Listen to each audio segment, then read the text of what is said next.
ওং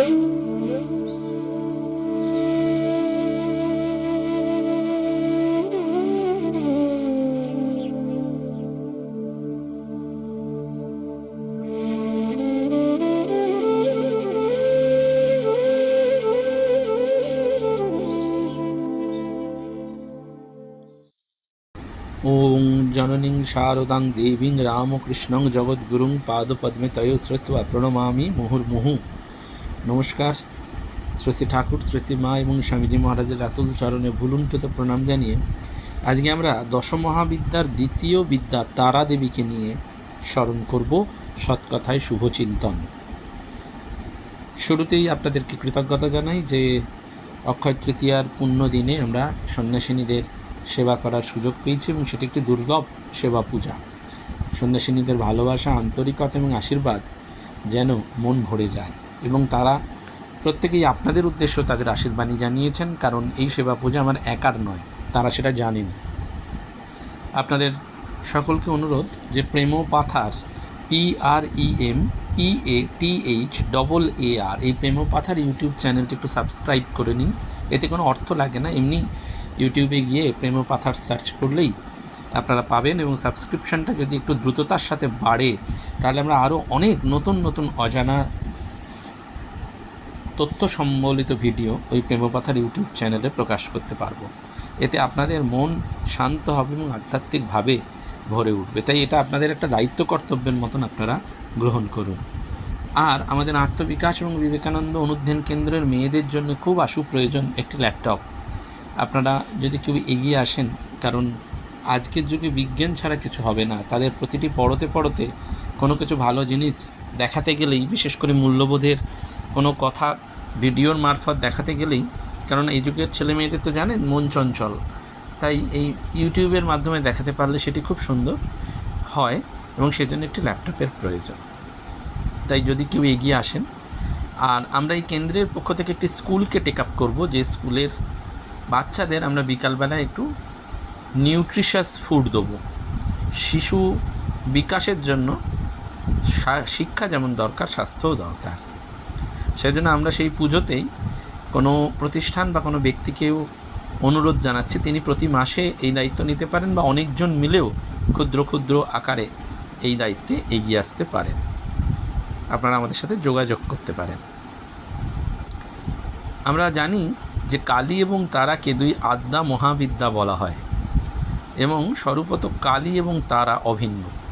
শক্তি সঙ্গম তন্ত্র মতে কালী এবং তারা যেন শিব ও শক্তি। তারা শিব, কালী শক্তি। কালী শিব, তারা শক্তি। এর দ্বারা তাদের অভিন্নভাবেই প্রতিষ্ঠা পেয়েছে। নারদ পঞ্চরাত্র বলছে, সতী নামে যিনি দক্ষের গৃহে জন্ম নিয়েছিলেন তিনি কৈবল্য দায়িনী। এই দক্ষের যজ্ঞস্থল খুব সম্প্রতি আমরা চেন্নাইতে গিয়েছিলাম। সেই চেন্নাই থেকে ঋষিকেশ, এবং সেই ঋষিকেশে, চেন্নাই ভুল বললাম, ঋষিকেশে গিয়েছিলাম। সেই ঋষিকেশে এই দক্ষের মন্দির রয়েছে। এই দক্ষের গৃহে জন্মে নিয়েছিলেন বলে তিনি কৈবল্য দায়িনী। তার আর একটা নাম একজটা। সমস্ত ভূতবর্গকে তারণ করেন, তাই তিনি তারা। এবং তারা রহস্যে একজটা শব্দের অর্থ দেওয়া হয়েছে। আদ্যাকল্পে দেবী মুক্তকেশী এবং সেখানে স্বয়ং রুদ্রই তার জটা। বলা হয় আদ্যাকল্পে মুক্তকেশী রুদ্রস্তত্র জটা স্বয়ং। সতী দক্ষ গৃহে যাবার জন্যে মহাদেবকে দশ মহাবিদ্যা রূপে দর্শন দিয়েছিলেন। প্রথম ধারণ করেছিলেন কালীমূর্তি। তার পরিচয় দিয়ে বলেছিলেন কৃষ্ণবর্ণা ভীম ও লোচনা রূপে যিনি সম্মুখে অবস্থান করছেন তিনি কালী। আর শ্যামবর্ণা তু যা দেবী স্বয়ং মূর্ধে ব্যবস্থিতা। শ্যামবর্ণা যে দেবী ঊর্ধ্বে বিরাজ করছেন তিনি মহাবিদ্যা তারা, মহাকাল স্বরূপিণী। কালিকা যদি সর্বময়ী হন তাহলে তারা বিশ্বময়ী ধরিত্রীরূপিণী। তারা দেবী সর্বসিদ্ধি প্রদায়িনী। তন্ত্রসারে বলা হচ্ছে তারা মন্ত্রাদিতে চৈতন্য লাভ করলে জীব অচিরেই মুক্তি লাভ করবে। অন্নদামঙ্গলে কবি ভারতচন্দ্র অতি সুন্দরভাবে সেটি বলেছেন, তারারূপ ধরি সতী হইলা সমুখ, নীলবর্ণা লোল জিহ্বা করালো বদনা, সর্পবন্ধা ঊর্ধ্ব এক জটা বিভূষণা, অর্ধচন্দ্র পাঁচখানি শোভিত কপাল। অর্থাৎ দেবী খর্বা লম্বোদরী ভীমা ব্যাঘ্রচর্ম পরিহিতা, জ্বলন্ত চিতার মধ্যে তার অবস্থান। চতুর্ভুজা দেবীর দক্ষিণ হস্তে খড়গ এবং কাটারি কর্তিকা, বাম হস্তে কপাল, খর্পর ও পদ্ম। তার কেশরাশ্রী একটিমাত্র পিঙ্গল জটাবদ্ধ হয়ে প্রলম্বিত। মাথার উপরে সর্পরূপী অক্ষোভ্য বা মহাদেব। এবং সাধক এই পূজা করেন তিনটি রূপে, এক জটা, উগ্রতারা, নীল সরস্বতী। তারামন্ত্রে সিদ্ধ সাধক ছিলেন বীরভূমের তারাপীঠের বামা খ্যাপা। তারাপীঠ বশিষ্ঠ সিদ্ধপীঠ বলে সুখ্যাত। এখানে মহাশ্মশানে শ্বেত শিমূল বৃক্ষমূলে সতীদেবীর ঊর্ধ্ব নয়নতারা প্রতীত হয়। এই মহাপীঠে নাদসিদ্ধ বামার কণ্ঠে তারা তারা মহানাদ সাধকের সুপ্ত শক্তিকে জাগ্রত করত, আশ্বস্ত করত, নির্ভর করত। তারাময় জগতে মায়ের খ্যাপা সন্তান নির্ভয় বিচরণ করতেন। বীরভাবে নয়, দিব্যভাবে প্রতিষ্ঠিত এই সাধকের বীরভাবে উপাসনার উপাদান প্রয়োজন হয়নি। প্রকৃতপক্ষে তারার ধ্যান আন্তঃসাধনার রহস্যের সুগভীর ইঙ্গিত দেয়। অর্থাৎ শ্মশান হলো দেহের মধ্যে অগ্নিস্বরূপ সুষুম্না পথ। সেই সুষুম্না পথ ধরেই সাধকের ঊর্ধ্বগতি। বিশুদ্ধ বোম তত্ত্বে অখণ্ড নিনাদ শত উৎসারিত হয়।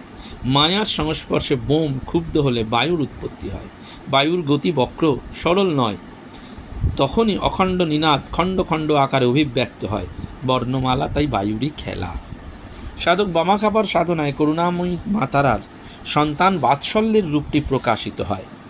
ভগবান শ্রীরামকৃষ্ণদেব তাঁর কালী সাধনায় জগদম্বাকে একান্তভাবে জননী রূপে আস্বাদন করলেন এবং ব্রহ্ম ও শক্তি জল ও জলের হিমশক্তির মতন অভেদ এই কথাও ঘোষণা করলেন। অন্যদিকে তারাদেবীর উগ্রতাকে ছাপিয়ে তারাপীঠে তার করুণাময়ী সন্তান বৎসলা রূপটি প্রাধান্য পেল। তাই তারাপীঠে তারার মূল মূর্তিতেই এই মাতৃভাব। মায়ের বাম কোলে শায়িত শিশুরূপী সদাশিব। সমুদ্র মন্থনের পর বিষ পানে দহন জ্বালায় পীড়িত হয়ে মহাদেবকে শিশুর মতন স্তন্যপান করিয়ে তিনি সঞ্জীবিত করেছেন। তিনি জগতের মা তো বটেই, আবার দেবাদিদেবেরও মা। বলা হয় সমস্ত দুঃখ বিপদ থেকে পরিত্রাণ করেন সন্তানকে, তাই তার নাম তারিণী। দ্বিতীয় মহাবিদ্যা, মহাকালীর অন্য রূপ। ভয়ঙ্করী ভৈরবী, কিন্তু ভয়নাশিনী করুণাময়ী, সমস্ত লোক তারণে সদা ব্যাকুলা। তারা সমষ্টি কল্যাণের মূর্ত শক্তি বিগ্রহ। সাধক বলছেন সংসার তারিণী তারা তরণীতে, উদ্ধরে কৃপালী যো পরমা মায়া। অর্থাৎ যিনি নিজেই তারণ করার উপায় স্বরূপ তরণী। আমাদের এই যুগে ভাবতে অবাক লাগে যে ঠাকুরের লীলা সঙ্গিনী মায়ের সাথে যেন আশ্চর্য মিল। তিনি সাধারণ অর্থে যোগ সাধন করে যোগিনী নন, কিন্তু যোগের মহাভাব যুক্ত এবং উদ্বৃত্ত চৈতন্য শক্তি সমৃদ্ধা দেবী শক্তি। মহাপুরুষ মহারাজ বলছেন তিনি ছিলেন সাক্ষাৎ আদ্যা শক্তি, জগজ্জননী। শাস্ত্রে যে কালী, তারা, ষোড়শী ইত্যাদি দশ মহাবিদ্যার কথা উল্লেখ রয়েছে, মা ঠাকুরন ছিলেন সেই দশ মহাবিদ্যার একজন।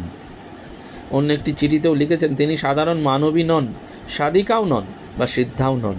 তিনি নিত্য সিদ্ধা, সেই আদ্যা শক্তির এক অংশ প্রকাশ। যেমন কালী, তারা, ষোড়শী, ভুবনেশ্বরী ইত্যাদি তেমনই। তাই তাঁর জীবনে লোককল্যাণের বা তালনের ভাবটি পদে পদেই প্রকাশিত হয়েছে। যা অবতারের দায় তা অবতার শক্তিরও সমভাবে গ্রহণ এবং পালনে তিনি বৃত হয়েছেন। সেই কল্যাণী পরহিত প্রদা শক্তিকে প্রসারিত করে অবিরাম এক বিশাল ভক্তগোষ্ঠীকে শুধু নয়, যারা এসেছে সকলকেই আপন সন্তান জ্ঞানে সাদরে গ্রহণ করেছেন। তাদের ইহজীবনের এবং পরকালের ভার নিজ হাতে তুলে নিয়ে এক পরমা ঈশ্বরীর ভূমিকা পালন করে গিয়েছেন। শ্রীরামকৃষ্ণ তাঁর এই সুপ্ত শক্তিকে বোধিত করেছিলেন জগৎ কল্যাণে।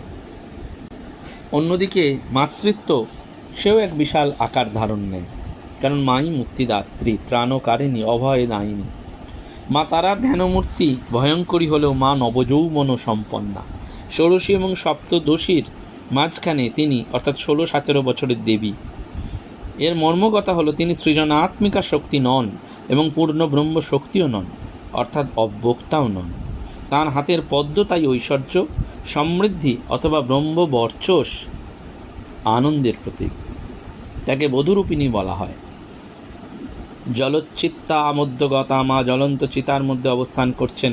সেই চিতাটি হলো মরণশীল জগতের জন্ম মৃত্যুর আবর্তন অথবা বৈরাগ্যের আগুন, যা সমস্ত তমভাবকে দহন করে জড়তাকে দগ্ধ করে, আর রজগুণের চপলা বিভিন্ন দিককে মনের প্রসারণ স্তব্ধ করে। মায়ের ক্ষেত্রে আমরা দেখতে পাই, মা মন্ত্রদানের মাধ্যমে যখন চৈতন্য জাগরণ করছেন সমাগত সন্তানদের, তখন ঠাকুর যেমন চৈতন্য হোক বলে চৈতন্য দান করেছিলেন, মায়ের দেখা যায় মায়ের জীবনে তিনি প্রতি পদে চৈতন্য সঞ্চার করেছেন। অধিকাংশ ভক্ত সে বিষয়ে অবহিত ছিলেন না। কথায় কথায় তিনি বলেছিলেন, যেটি তার মূল ভাব, ঘুমন্ত অবস্থায় যদি কাউকে অন্য কোথাও স্থানে নিয়ে যাওয়া হয়, সে যেমন জাগ্রত না হওয়া পর্যন্ত বুঝতে পারে না, তেমনি তিনি সন্তানদের এমন স্তরে নিয়ে পৌঁছে দিতেন যে ভক্তরা সে উত্তরণ বুঝতেও পারতেন না।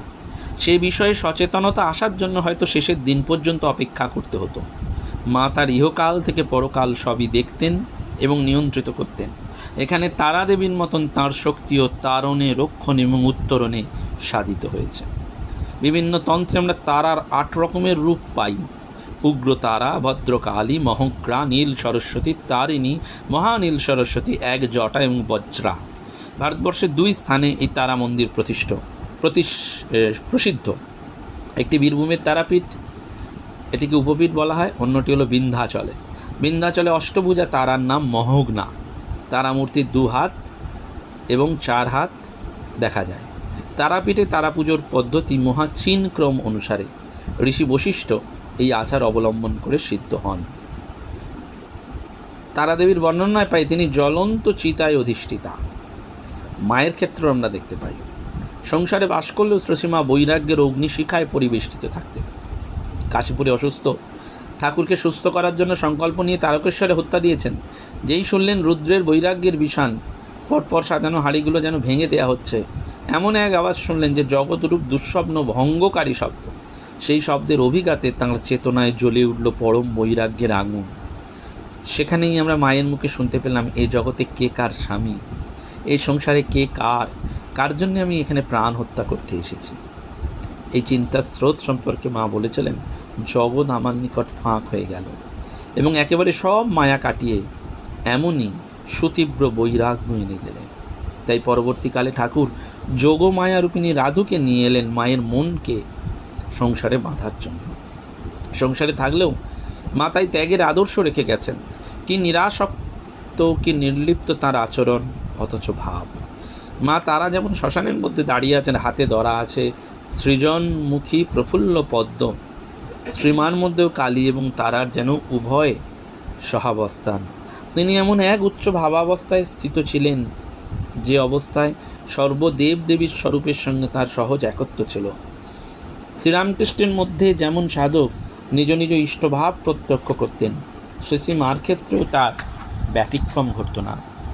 এক ভক্ত তার অভিলষিত মূর্তির দর্শন পেয়ে ধন্য হয়েছেন। সত্যি যেন শ্রী মায়ের যে অবতরণ, সেটা ভক্তদের সুরক্ষায় আর তাদের চেতনাকে ঊর্ধ্বগামী করার জন্য। দক্ষিণেশ্বরের মন্দিরে ভবতারিণীকে দর্শনের পর স্বামীজি ঠাকুরকে মা তং হি তারা গানটি শিখিয়ে দিতে বলেছিলেন এবং ওইভাবে মগ্ন হয়ে সারা রাত গানটি গেয়েছিলেন। ত্রিগুণ ধরা পরাৎ পরা, জলে স্থলে অন্তরিক্ষে সর্বঘটে অক্ষপুটে। এই পরিব্যাপ্তই তারা সত্তার সাথে স্বামীজির পরিচয় ঘটেছিল।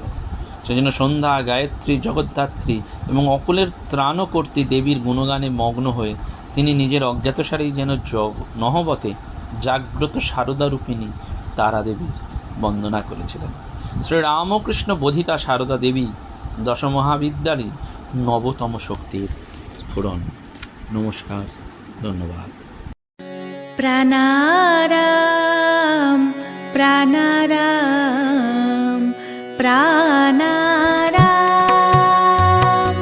প্রাণারাম প্রাণারাম প্রাণারাম। কি যেন লুকানো নামে তাই মিষ্ট এত তব নাম। প্রাণারাম প্রাণারাম প্রাণারাম। প্রাণারাম।